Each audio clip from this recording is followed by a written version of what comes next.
Greetings, this is Save One More, indie video game made by developer Stas Shostak.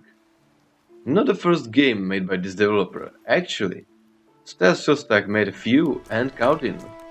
For example, action game Jason, just another shooter with electronic music, or Tribal Pass.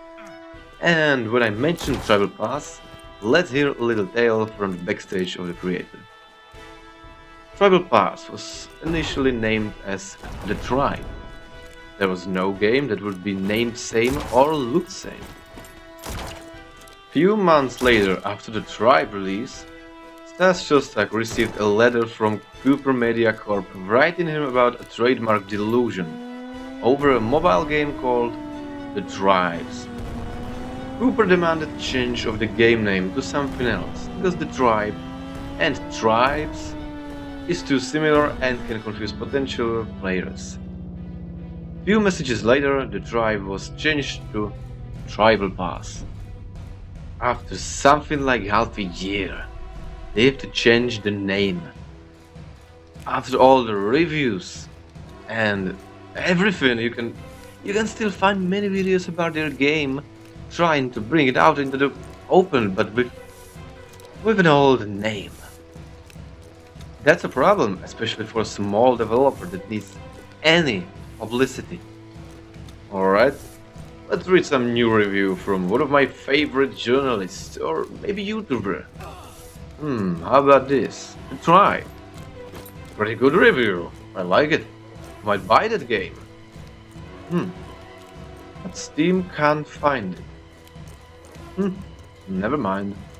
It is pretty interesting that this thing can happen.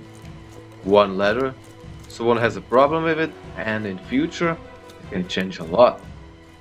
Those games aren't even alike. Copyright claims everywhere. I wonder who will win this case. Tribes Outdoors because they have one letter longer name? Fun fact. Actually, fun fact. Tribes mobile game was in the end renamed too. Now it is the Tribes Build a Village. Wonder if someone else had a similar problem with their name, or the name just started to be boring and they changed it. Because why not? Was all that effort to change the name of a Tribal Pass any good then? If those games would be somehow similar on same platform or anything, okay, but this? Alright. Now I really get to the game. Ready for fight? Ready for action? Well, there is action, but maybe not that you would expect. This is not a typical game from war. You're not about to go and end some lives. You're about to save them. You're playing as a combat medic. Sounds interesting, right? Let us immerse the dread of war. I have to say that this is an interesting point of view. Usually you play as one of many who just go forward, shooting those bastards on the other side. Now you have to save everyone. Who first? Doesn't matter. The game is aiming at your feelings at some point. But you won't be sorry if you won't save this and that guy, because you simply didn't know them. No bond between you. All soldiers are like Lego figures to me. When someone falls on the ground, barely hurt, you have no idea if that soldier is at your side or not. Sometimes you save an enemy that might instantly kill you. Not always, but it happens. Except the healing, you can also move with certain objects, like barrels, and activate landmines. So your fellow soldiers will not die, and you will have a bit easier day at work. But trust me, your soldiers will die eventually. In some missions, you're about to surrender over the effort to save everyone, and you will become a cold-hearted human being. Or just a cunt. Sometimes it is too hard, but that's also a challenge, isn't it?